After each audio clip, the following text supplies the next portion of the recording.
അല്ല രതീഷേട്ടാ താഴെ വലിയ തോർത്തെല്ലാം എടുത്തിട്ട് വന്നിട്ട് ഇതുവരെ കുളിച്ചില്ല. ഫോണും കണ്ടായിരുന്നു. അഞ്ഞിന്നല്ലേ എനിക്ക് എന്റെ ചോപ്പ് ഷർട്ടില്ല അടുത്ത് വെച്ച് നോക്കി. ഞാൻ അപ്പഴത്തെ കുളിച്ച് ഞാൻ വരാം. ഇതാരല്ലേ വിളിക്കുന്നേ? ഓ അഞ്ജലിയാണല്ലോ. ആ അഞ്ജു. ഇല്ലടാ, ഞാൻ എന്നാ ചെയ്യണ്ടേ നോക്കട്ടെ. ഞാൻ നാളെ വരാം. കുറച്ച് തിരക്കായി പോയടാ.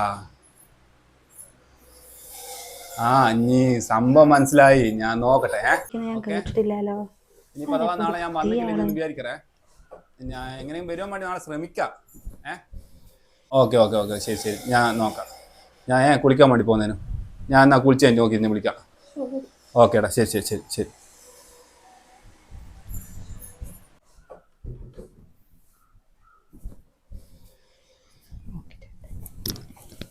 പുതിയ ആൾക്ക് വരെ അങ്ങനെ വിളിച്ചിട്ട് കേട്ടിട്ടില്ലല്ലോ.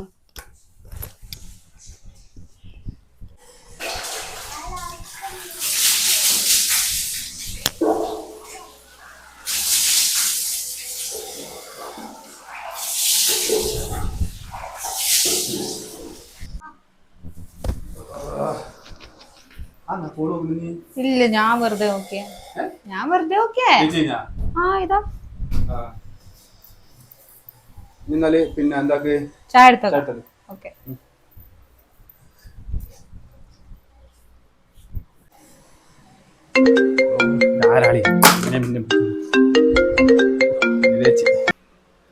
എന്താ ചേ ഞാനേ നാളെ പറ്റൂല ചേച്ചിയെ. 1 മണിക്കൂറത്തെ പണിയേ ഉള്ളൂ, അതറിയാ. ഞാൻ നോക്കട്ടെ നാളെ വരും. നേരത്തെ 5 വിളിക്കുന്നവര് മൊത്തം പെണ്ണുങ്ങളാണല്ലോ. ആണുങ്ങളാരും വിളിക്കുന്നില്ല പണിക്കായിട്ട്. ഇപ്പൊ എല്ലാം പെണ്ണുങ്ങളായ. വന്ന അത്ര നേരത്തെ പണിയേ ഉള്ളൂ. എന്നാ ഞാൻ ഉച്ചയ്ക്ക് ശേഷം വരാം. എൻ്റെ പണിയും കഴിഞ്ഞിട്ട് ഉച്ചയ്ക്ക് ശേഷം വരാം. ആയിക്കോട്ടെ. എന്നാ ശരി. ഇത്തുവോ, എനിക്ക് ചായ വേണ്ട. സമയമില്ല. പണിക്ക് എല്ലാം കാത്തു കിട്ടിയാൽ മതി. അല്ല അതാരാ ഇപ്പൊ വിളിച്ചേ? ഒരു അനിതാന്ന് പറയുന്ന എനിക്കറിഞ്ഞൂടാ. എൻ്റെ ചേച്ചിന കല്ലുമ്മലുള്ള ഒരാടെ ചെറിയ പണി ഉണ്ടായതാ. നമ്മുടെ അവിടുത്തെ അനിതേച്ചി അല്ലേ? അവരുടെ വീട്ടിലെ നിങ്ങളിപ്പോ പണിക്ക് പോന്നേ? നിങ്ങൾക്ക് വേറെ ഏത് പണിയില്ല എന്നിട്ട് അവിടെ പോന്നേ? അവിടെ അവരുടെ ഭർത്താവ് ഒന്നുമില്ല, അവരങ്ങ് ഗൾഫിലാ.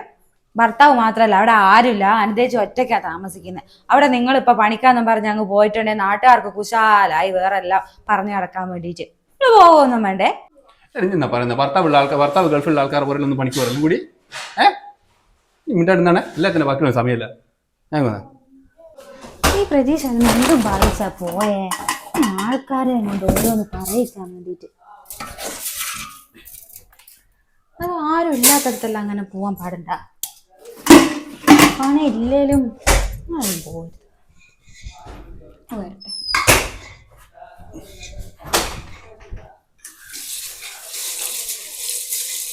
എന്തെന്നാ പറയണ്ടേ? ചാടി കയറി അങ്ങ് പൊക്കോളൂ. ഈ വരുന്നവരെ എനിക്ക് സമാധാനം ഉണ്ടാവൂല. ഒന്ന് വിളിച്ചു നോക്കിയാലോ? അതിന് വിളിച്ചിട്ട് വേണം അതിൻ്റെ ബാക്കി കേൾക്കാൻ. വരട്ടെ, വരുമ്പോ കാണാം.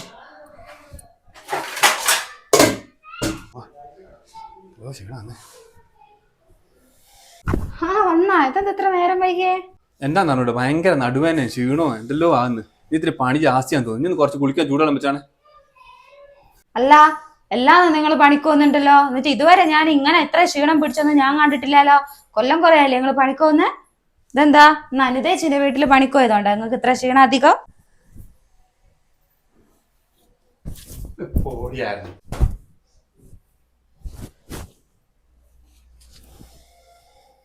ഇതെന്താ ഒരു സ്പ്രേന്റെ മണം അതിനകത്ത്? അത് സ്പ്രേന്റെ മണയല്ല, വേർപ്പിന്റെ മണ. മണത്തോക്ക്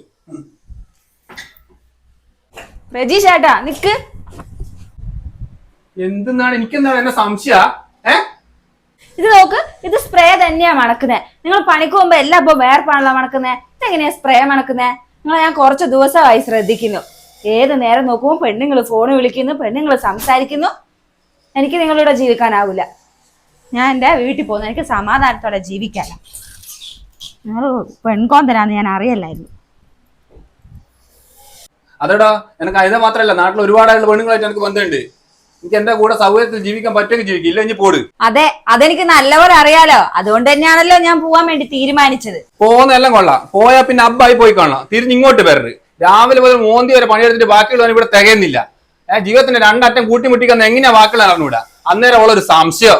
എന്നെ പോലെയുള്ള ആൾക്കാരാ നല്ലപോലെ നടക്കുന്ന മനുഷ്യന്മാരെ മനസ്സിലേക്ക് വേണ്ടാത്ത ഓരോന്ന് കയറ്റി വെക്കാൻ വേണ്ടി പ്രേരിപ്പിക്കുന്നത്. അത് പിന്നെ എനിക്ക് അങ്ങനെ സംശയം തോന്നിയിട്ടുണ്ടെങ്കിലേ അതിന് ഉത്തരവാദി നിങ്ങൾ തന്നെയാ. ഞാൻ കാണാനുണ്ടല്ലോ ഫോൺ വിളി, രാത്രി എന്നില്ല പകലെന്നില്ല. എത്ര ആൾക്കാരെ വിളിക്കുന്നേ. ഞാൻ കേൾക്കുമ്പോ ഫോൺ കട്ടാക്കി കളയുന്നു. അതിന് എന്തെല്ലാം പരിപാടി. പിന്നെ സംശയം തോന്നിയത് എന്റെ കുറ്റാ. ഞാൻ ഈ പാത്തും പതിക്കും ഫോൺ വിളിക്കുന്നത് കേട്ടിട്ട് എനിക്ക് എന്നാ സംശയം തോന്നിയേ?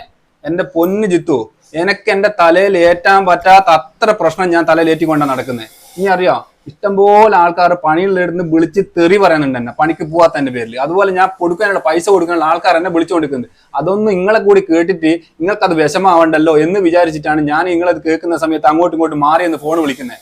എന്റെ മനസ്സിൽ ഇഞ്ഞു എന്റെ മോനും മാത്രമേ ഉള്ളൂ. അതൊന്നും ആദ്യം മനസ്സിലാക്കി എന്നാ.